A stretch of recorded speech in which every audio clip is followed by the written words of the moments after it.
En mars 2020, j'ai accepté l'œuvre de Dieu Tout-Puissant dans les derniers jours. Et j'ai vite commencé à faire un devoir.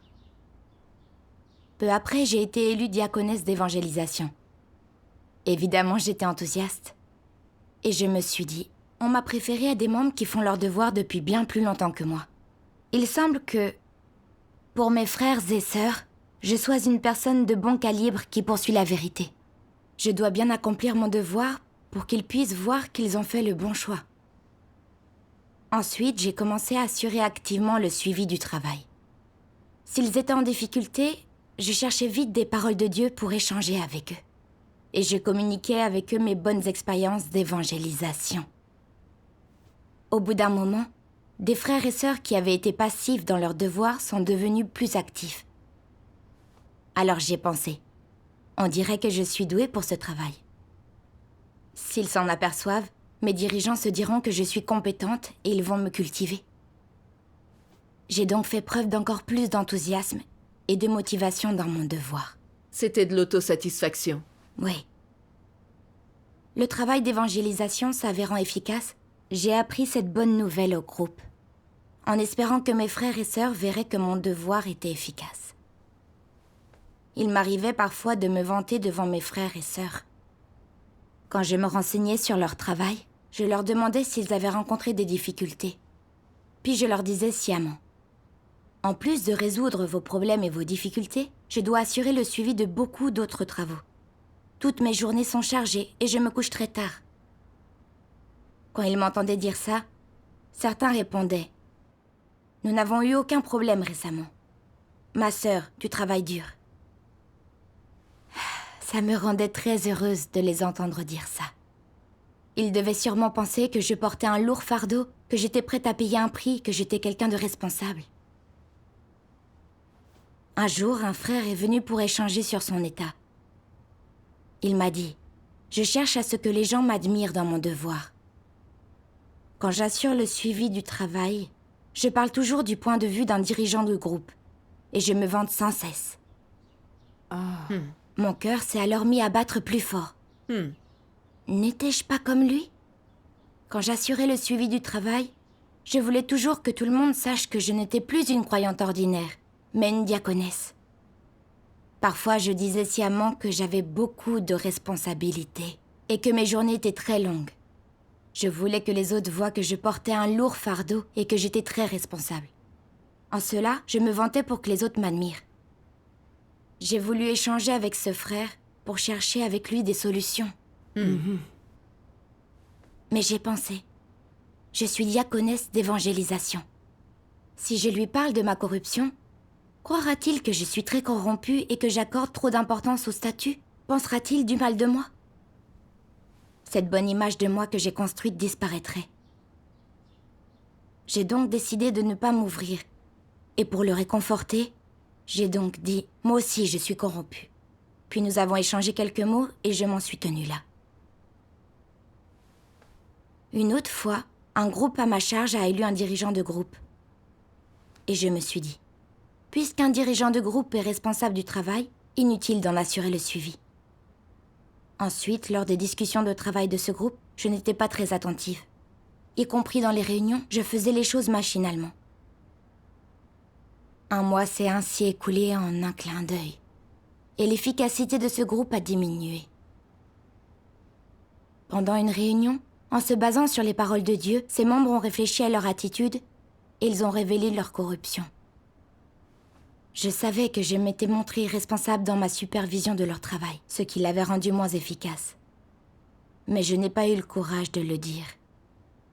Parce que mon image auprès d'eux était celle d'une personne scrupuleuse et responsable dans son devoir. Tout le monde avait une bonne opinion de moi. Si je m'ouvrais, je craignais qu'ils aient une mauvaise opinion de moi. Ils penseraient que j'étais peu scrupuleuse et irresponsable dans mon devoir. Si mes dirigeants l'apprenaient, ils pourraient m'évaluer négativement, voire me renvoyer. Ce serait alors très embarrassant. À ce moment-là, la dirigeante m'a demandé si je voulais échanger. Et j'ai beaucoup hésité. Je voulais échanger, mais je craignais que mon statut et mon image en pâtissent si je m'exprimais. Néanmoins, si je ne disais rien, ce serait me dissimuler. Qu'allais-je donc faire? J'étais très angoissée. Finalement, j'ai pensé, tant pis, je n'échangerai pas aujourd'hui. Au moins, je m'en sortirai ce coup-ci. J'ai donc dit, les frères et sœurs ont échangé assez minutieusement, je n'ai rien à ajouter. Après la réunion, je me suis sentie très triste et très coupable, comme si un grand poids m'écrasait. Alors j'ai prié Dieu pour chercher. Pourquoi avais-je peur de m'ouvrir sur ma corruption? Pourquoi devais-je sans cesse me déguiser en privilégiant toujours mon statut et mon image? Plus tard, j'ai lu 2 passages des paroles de Dieu et gagné en compréhension de moi-même. De quel tempérament parle-t-on? Quand les gens arborent une façade, se dissimulent toujours, qu'ils font sans cesse semblant pour que les autres pensent du bien d'eux, et ne voient pas leurs défauts quand ils essaient en permanence de présenter leurs meilleures facettes. Il s'agit d'arrogance, d'imposture, d'hypocrisie, du tempérament de Satan, de quelque chose de malfaisant. Prenez les membres du régime satanique. Ils se battent, se querellent, ou s'entretuent dans les coulisses. Personne n'est autorisé à l'exposer. Ils ont peur que les gens voient leur visage démoniaque. Ils font tout ce qu'ils peuvent pour le dissimuler. En public, ils font tout leur possible pour se blanchir, disant combien ils aiment les gens, disant combien ils sont grands, glorieux et corrects. C'est la nature de Satan. La principale caractéristique de la nature de Satan, c'est la ruse et la tromperie. Et quel est le but de cette ruse et de cette tromperie? Berner les gens, les empêcher de voir son essence et ses vraies couleurs, et ainsi atteindre l'objectif de prolonger son règne. Les gens ordinaires peuvent manquer d'un tel pouvoir, mais eux aussi souhaitent que les autres aient une bonne opinion d'eux, que les autres les aient en haute estime et leur donnent un statut élevé dans leur cœur. Voilà ce qu'est un tempérament corrompu. Pour être une personne honnête, tu dois d'abord mettre ton cœur à nu, afin que tout le monde puisse le sonder, voir tout ce que tu penses et apercevoir ton vrai visage. Tu ne dois pas te déguiser ou te faire plus beau que tu ne l'es. Alors seulement les autres te feront confiance et te considéreront comme honnête. C'est la pratique de base et une condition préalable pour être une personne honnête. Tu fais toujours semblant. Tu simules la sainteté, tu simules la vertu, tu simules la grandeur et de très haute qualité morale. Tu ne laisses pas les gens voir ta corruption, tu ne les laisses pas voir tes échecs. Tu présentes aux gens une fausse image, afin qu'ils croient que tu es respectable, grand, dévoué, impartial et altruiste. N'est-ce pas de la tromperie? Les gens ne finiront-ils pas par voir clair en toi? Alors ne te déguise pas et ne te mets pas en valeur. Au contraire, mets ton cœur à nu pour que les autres te voient. Si tu peux mettre ton cœur à nu, pour que les autres le voient et mettre à nu toutes tes pensées et tous tes projets, aussi bien positifs que négatifs, alors tu n'es pas honnête. Si les autres te voient te mettre à nu, Dieu le verra aussi. Et il dira, « Tu t'es mis à nu pour que les autres te voient, donc tu es aussi sûrement honnête devant moi. » Si tu te mets à nu seulement devant Dieu, et si tu prétends toujours être grand et vertueux, ou juste et altruiste en leur compagnie, alors que pensera et dira Dieu? Il dira, « Tu es véritablement trompeur, tu es purement hypocrite et insignifiant, et tu n'es pas une personne honnête. Dieu te condamnera de cette manière. » Amen. Après avoir lu ces paroles de Dieu, j'étais déprimée. Elles révélaient exactement mon état. Comme diaconesse d'évangélisation, je m'étais dit que j'avais un calibre et un statut plus élevé que les frères et sœurs ordinaires. J'avais donc voulu que tout le monde voie mes bons côtés. J'avais dissimulé ma corruption et mes défauts pour qu'on ne les découvre pas. Quand j'avais été efficace dans mon devoir, j'avais voulu m'en vanter. J'avais eu hâte d'apprendre cette bonne nouvelle au groupe, parce que je voulais qu'absolument tout le monde le sache. J'avais dit sciemment aux autres que j'assurais le suivi de nombreux travaux et que j'étais très occupée, pour qu'ils voient que j'étais responsable dans mon devoir. Je m'étais dissimulée et déguisée, pour asseoir l'image d'une personne positive, responsable à la recherche de la vérité. Je voulais que mes frères et sœurs m'admirent. Mais je n'étais pas du tout comme ça. J'étais assez corrompue. Par exemple, quand je me vantais dans mon devoir, quand j'étais moins scrupuleuse ou ne faisais pas de travail concret. Mais je n'avais jamais échangé sur ma corruption et mes défauts. Par peur que mes frères et sœurs sachent que je briguais le statut et que j'étais irresponsable. J'aurais alors perdu la bonne image qu'ils avaient de moi. Oui. Par ton statut, tu t'es sentie supérieure aux autres. Et tu as agi pour préserver ton statut. Effectivement. Réfléchir à tout ça, ça m'a vraiment dégoûtée. Je m'entendais bien avec les autres en rusant, et je me déguisais pour qu'ils m'admirent. C'était un tempérament arrogant et malhonnête que Dieu détestait. Avant de servir en tant que diaconesse, j'avais souvent entendu dire dans les réunions « Tout le monde a des tempéraments sataniques, tout le monde chérit le statut. Il peut nous arriver à tous d'essayer de gagner et de préserver un statut. » Je m'étais alors dit « Si j'obtiens un statut, je ne ferai certainement rien pour le préserver. »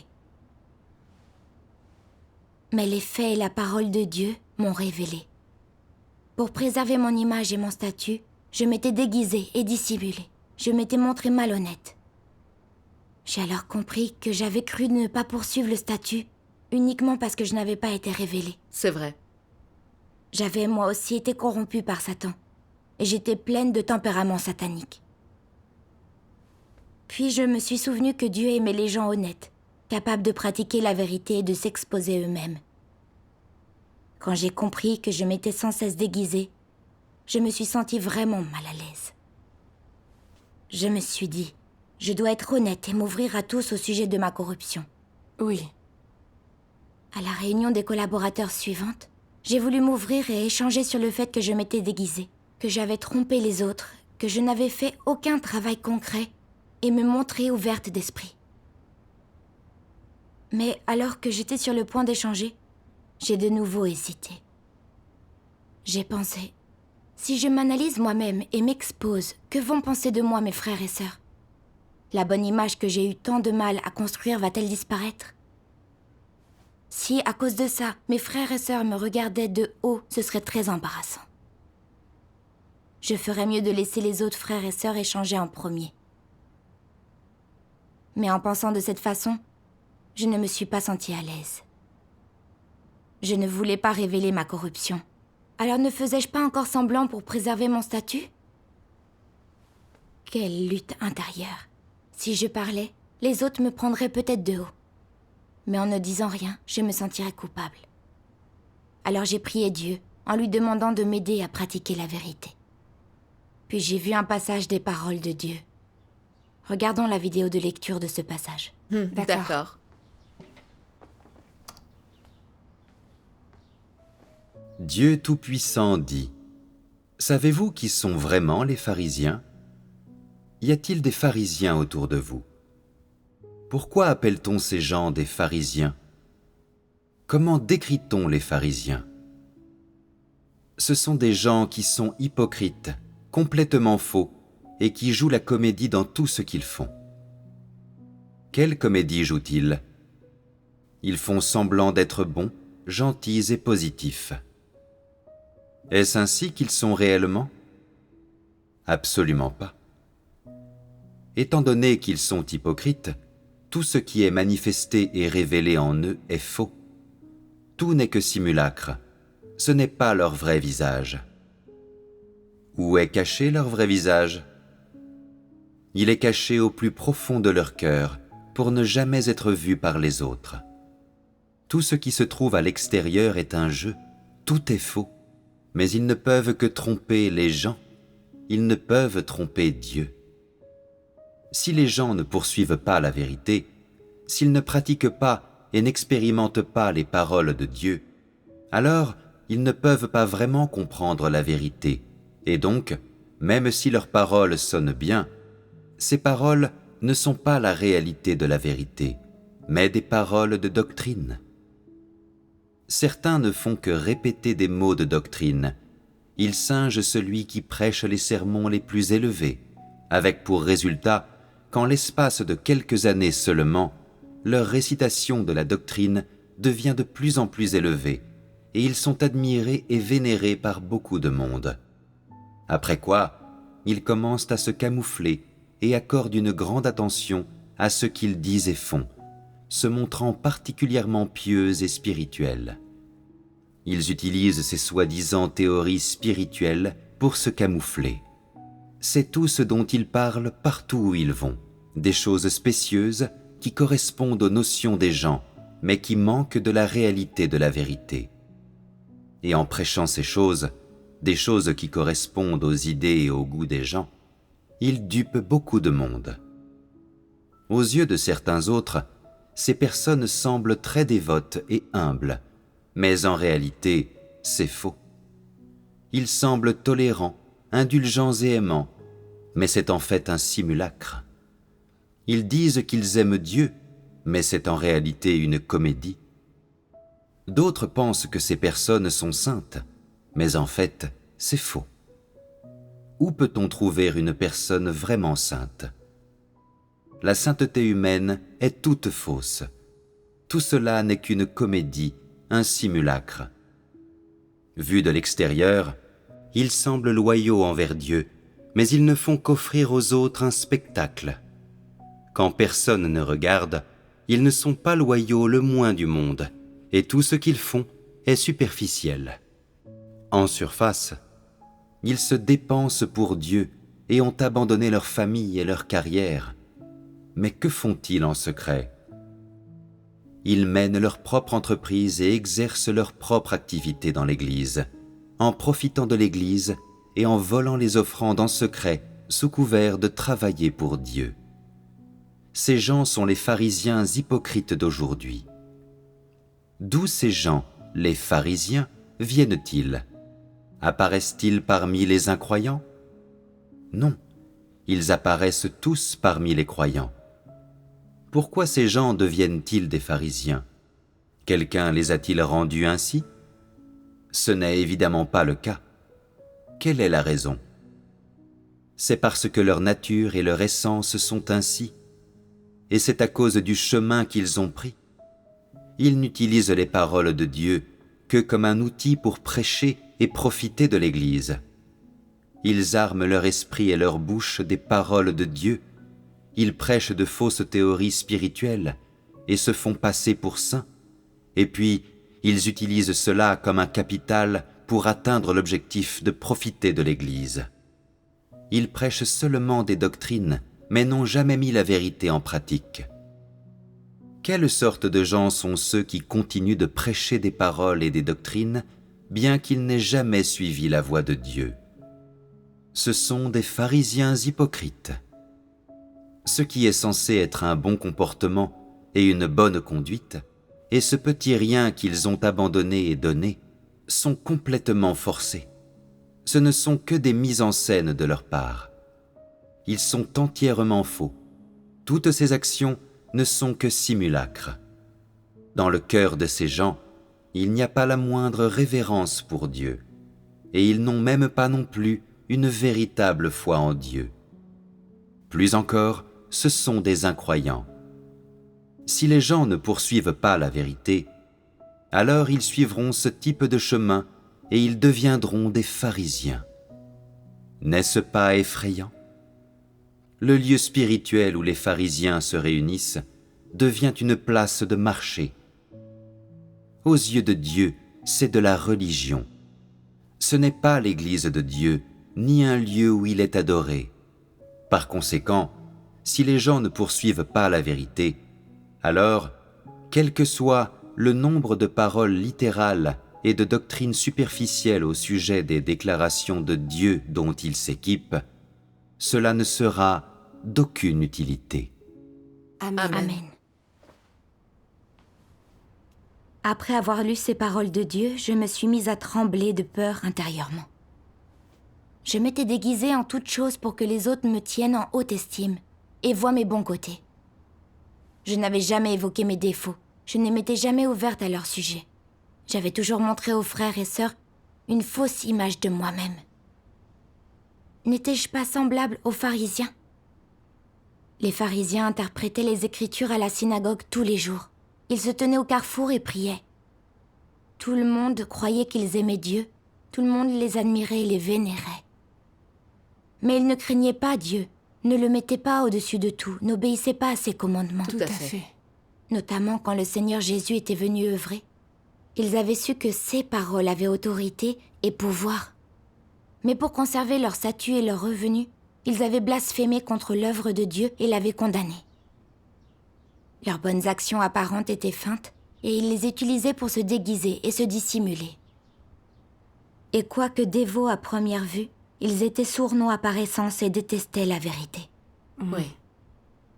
Je me suis souvenu des mots du Seigneur Jésus aux pharisiens. « Malheur à vous, scribes et pharisiens hypocrites, parce que vous ressemblez à des sépulcres blanchis, qui paraissent beaux au dehors et qui, au dedans, sont pleins d'ossements de mort et d'impureté.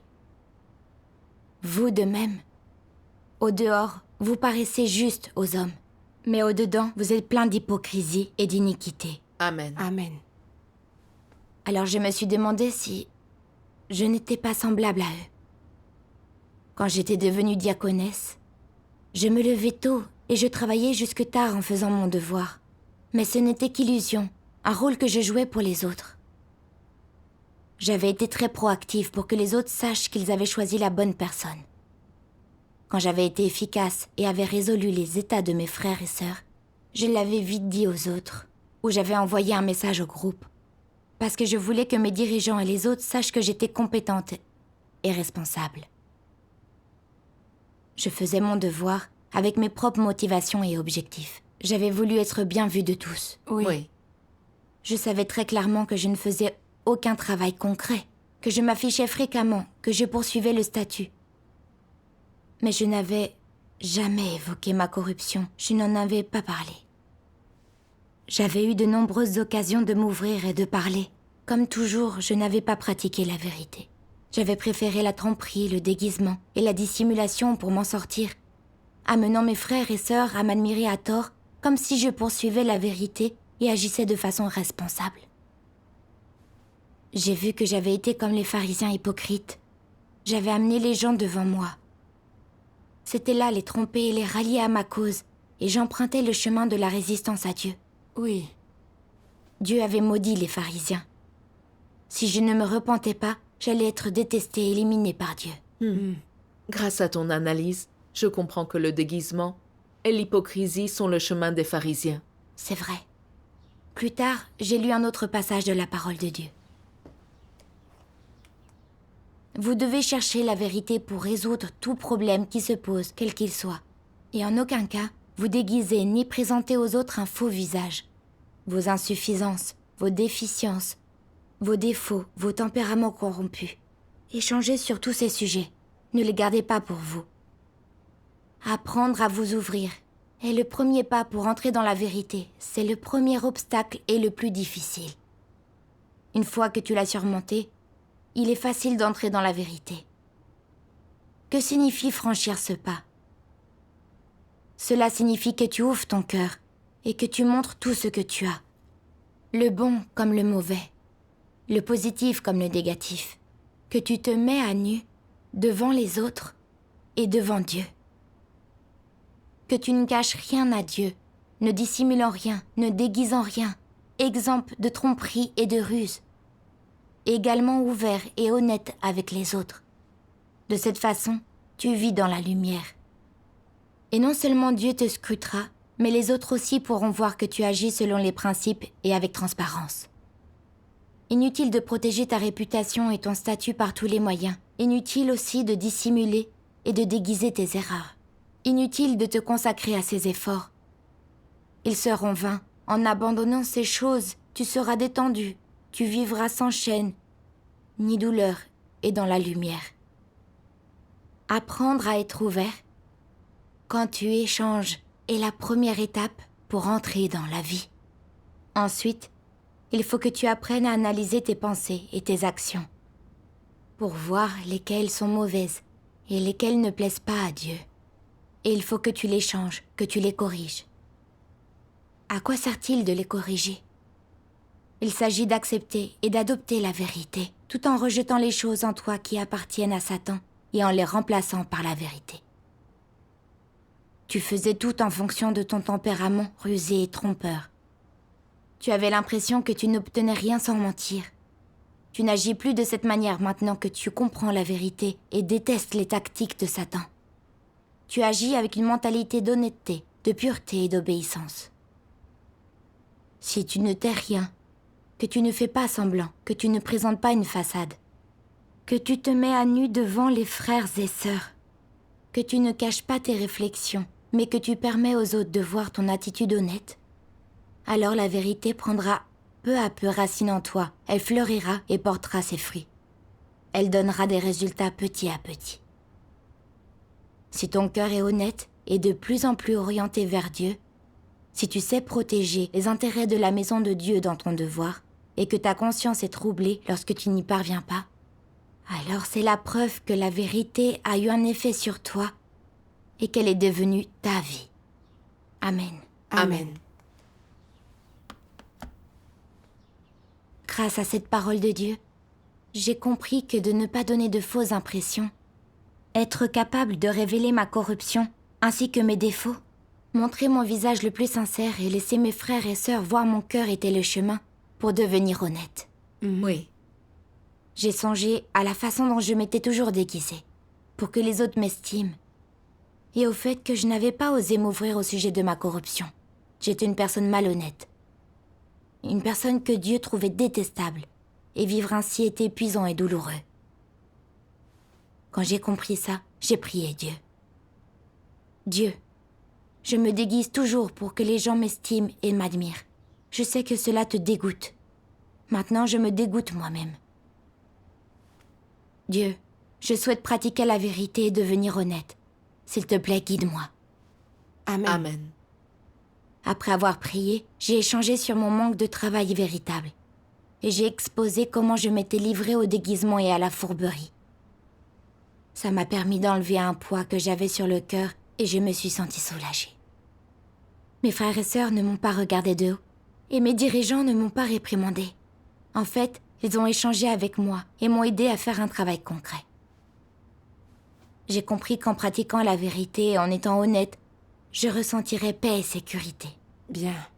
Même si mes problèmes avaient été exposés, grâce à l'échange et à l'aide des frères et sœurs, j'ai pu changer à temps et mieux accomplir mon devoir, ce qui m'a été bénéfique.